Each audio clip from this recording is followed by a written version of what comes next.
Hello, good people of YouTube, Mountbatten here, and today we are talking about a ship whose placement in their nation's tech line makes pretty much no sense to me whatsoever. That is, of course, the Tier 10 tech line French battleship, the Republique.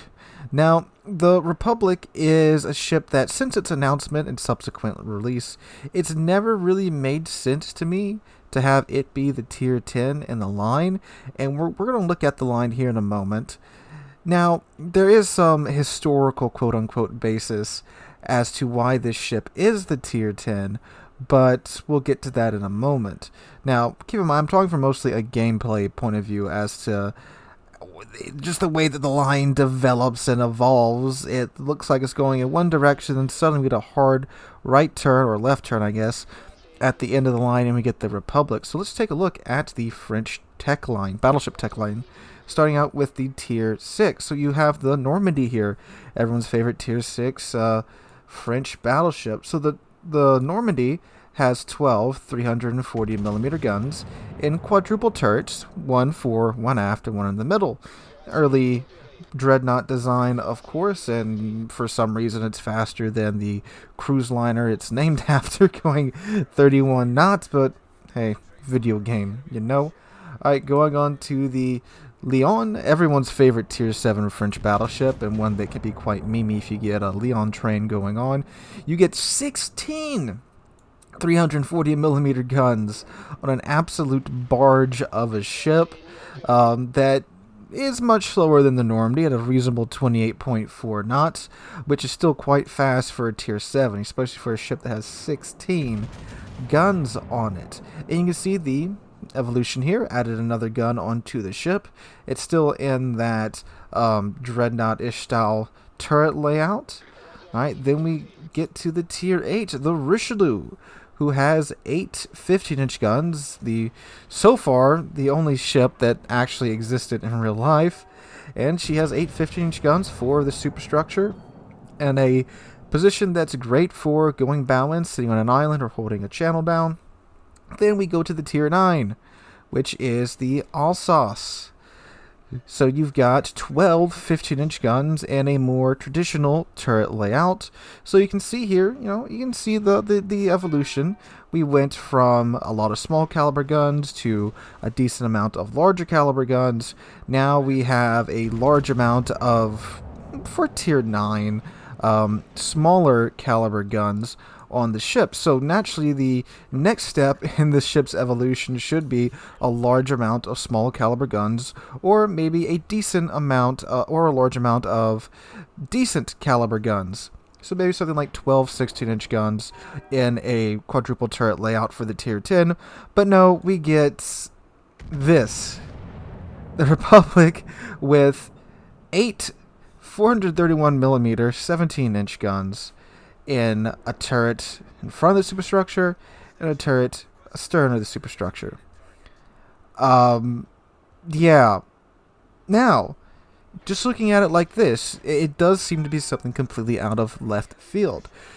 But if you do some digging into Wargaming's reasoning, they said, well, the French were designing this, the Gascon, which is essentially a Richelieu with a turret fore and aft of the superstructure. So they said, well, the French Navy was developing a 431 caliber gun, and therefore, with the design of the Gascon being drawn up and ordered for 1940, they would have made it a much bigger ship, or developed it into a much bigger ship down the road, and boom, you get the Republique. That's fine and dandy and all, and if you're going from a historical quote-unquote point of view and, making a what-if line, which, of course, pretty much every ship in the French tech tree is almost a what-if ship, except for, of course, a handful. Sure, it makes perfect sense, and we've seen weirder designs in this game, but for the tech line, it just doesn't make sense to go from the Alsace with 12 15-inch guns to the Republic with 8 17-inch guns. Now, of course, real-life naval design does do this quite a lot. It develops into something kind of random. I mean, if you see the Japanese battleship tech tree, we go from the Amagi to the Yamato in real life, from a battleship or battle cruiser to a super duper dreadnought with the Yamato, of course. That happened in real life. But for most of the more paper lines, which this line's certainly a 90% paper line, the line typically follows a much more standard path. Like if you look at the Italian battleships, they're an excellent example of that.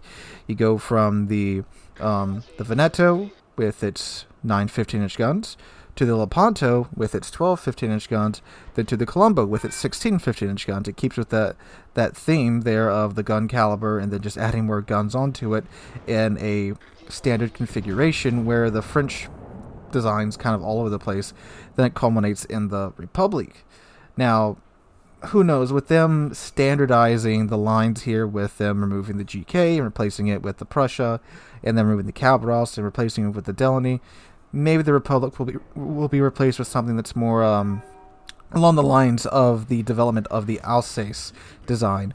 Who knows? But that's always why the ship's been a bit of an oddball for me, and why its placement in the lines never really made a lot of sense to me. But what about the ship itself?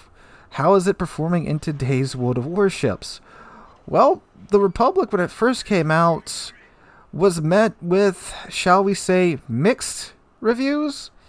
I think having 8 17-inch guns that reload in 21 seconds, if you build into it, that's quite a bit of firepower. Now, as much as I don't like the placement of the Republic in the line, I still think it's a pretty fine battleship. It's got a lot going for it, which is what we're going to go through today right now. So like I said already, it's got 8 17-inch guns that reload in 21 seconds if you build into it. Now, you can put range mod on this ship and get the range pretty far out there, but honestly, with the dispersion of the guns, it's already got 299 meters of maximum dispersion at a 26 kilometer range, and honestly, 26 kilometers, that's pretty darn far, even by tier 10 standards. Building to range anymore past that's kind of unnecessary. Needs to say, I know people talk about how, and I do this too, how the range at tier 10 is getting further and further out, and it is, but 26.1 kilometers, that's pushing it with the Republic's dispersion. It makes up for that, of course, with its reload time of 21 seconds. Sure, I can have mediocre dispersion quite a lot in the Republic, but when I got another salvo coming up in 20 seconds, who cares, you know? Which also gives it quite the HE spamming potential. Now, with 17-inch guns, you don't get a lot of overmatch there, but with the fire chance of 48% per shell on this ship, with a 21-second reload time, there's plenty you can set on fire with that together. So anytime there's a ship going bow into you or angling just enough to where your shells are bouncing, no problems, load HE, throw 8 shells in their face every 20 seconds, they'll be melty pretty darn soon. Now, you don't really need to depend on the HE too much. I see some players saying that Republic's an HE spammer. It's not. It can do it. It can do it quite well. But if you're just spamming HE in the ship, you're really absolutely just gimping yourself, because the AP on the ship's really freaking good. You get that French AP, it's high velocity, 840 meters a second, with 14,500 maximum damage per shell. You get to throw 8 of those shells at the target every 21 seconds with the reload mod on. And good God, may he help you if you show broadside to our Republic, because you are going to feel it. And it is going to hurt quite badly, as you'll see in the footage playing in the background right now. These guns absolutely slap. And again, you might get lucky and have the Republic miss you on the first salvo, but the shells will take about 10 seconds to get there, which means by the time the shells have arrived, he's already halfway done reloading, so you don't really have that much time to maneuver, especially if you're in another battleship. So, yeah, and add to the fact that the armor on this thing is, well, French baguette armor. With Adrenaline Rush, there's a very good chance that late-game Republics will be running 18 and 17-second reloads. Oh, that's quite scary, as again you'll see in this game too. Speaking of the armor, it is of course coded in 32, which is terrible for having to deal with HE spammy cruisers at tier 10. This was a really big mark against the ship back in the day before the IFHE rework, and then the the commander rework, which thankfully took away a lot of the long-range HE spammy ships like 19-kilometer Smolensk. But thankfully, again, that's kind of been cut back on today, but it is still a weakness with the ship. And anything that can pin 32 millimeters of armor will just absolutely have their way with your armor. But against AP, it's that magical French armor where the shells sometimes don't go where they're... Well, they go where you aim, but when you would expect to get a big chunk or an overpin, you'll get a overpin where you expect to get a chunk, then you'll get a juicy pin where you expect it to get an overpin. It's a really just magical French experience. But it does have a turtleback armor scheme, which is great for close-in brawling, which the ship can absolutely do.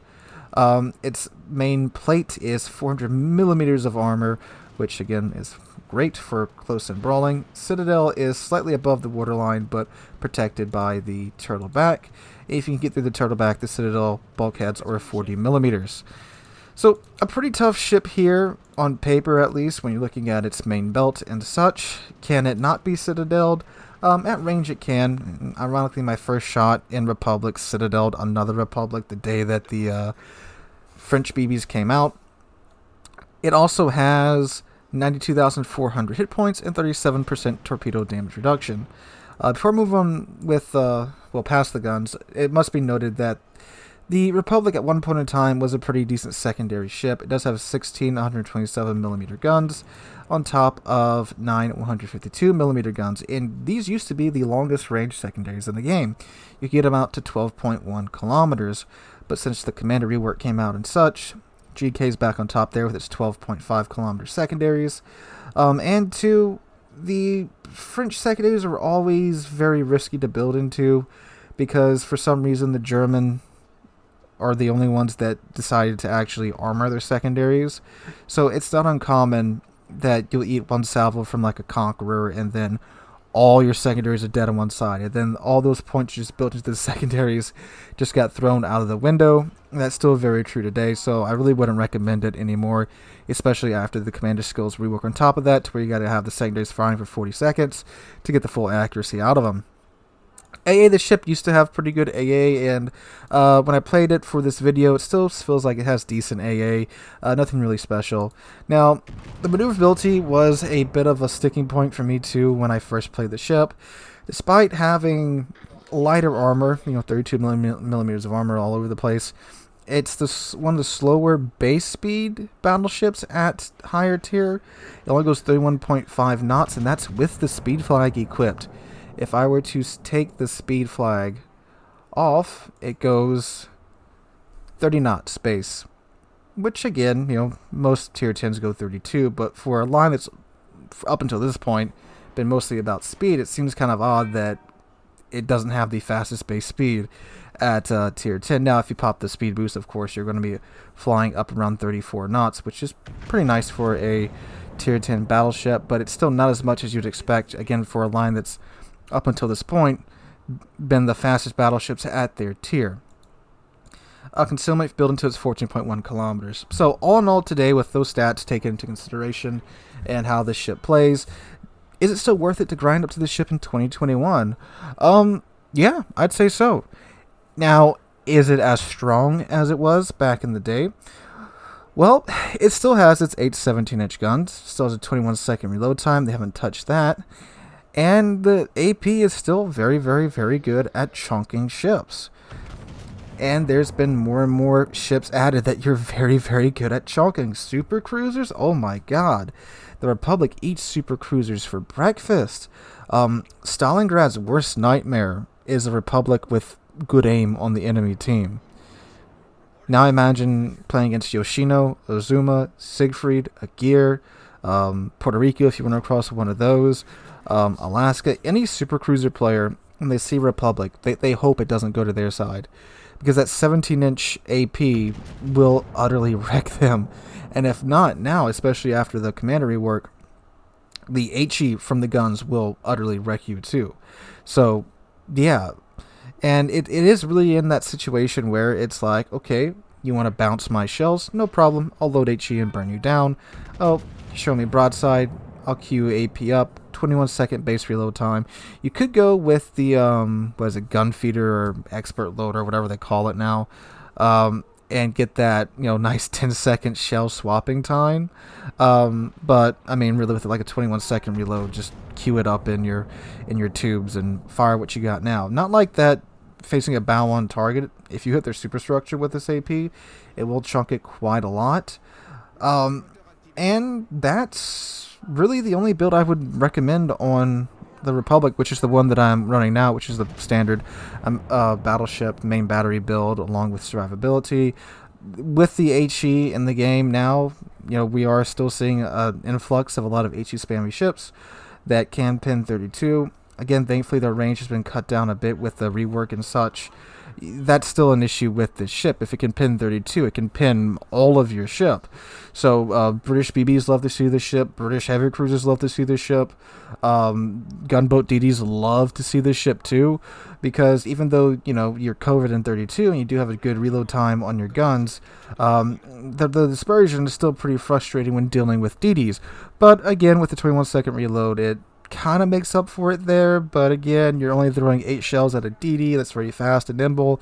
If it's a good gunboat DD, they're going to be engaging you from around their maximum range, and even with the good velocity on the guns, it still give them probably enough time to dodge, so it can be really frustrating when you have an annoying DD to deal with this ship. But overall, I still think it does very well. Again, 26-kilometer range with the reload mod on. That's more than enough range to really keep in the fight at tier 10. A +2 if you could get on a flank with this ship. Oh my god. If you can flank with the Republic and get broadsides on the enemy team, you will dunk on them very, very, very hard if you have decent aim. That's what this ship is, and a lot of the line too. Well, not a lot of the line. Most of the line is designed to do.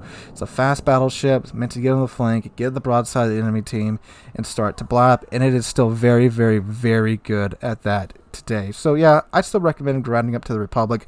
Would I recommend it as your first battleship line to grind up to? Absolutely not. Start with the American battleships. Go American, Japanese, German, then either French or British at that point. That would be my recommendation to you guys.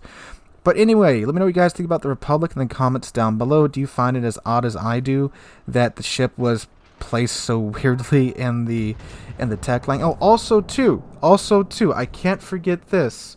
I cannot forget this. You complain, a lot of you complain, that they said never submarines, and they broke their word on that. I complain, Republic rotating funnel.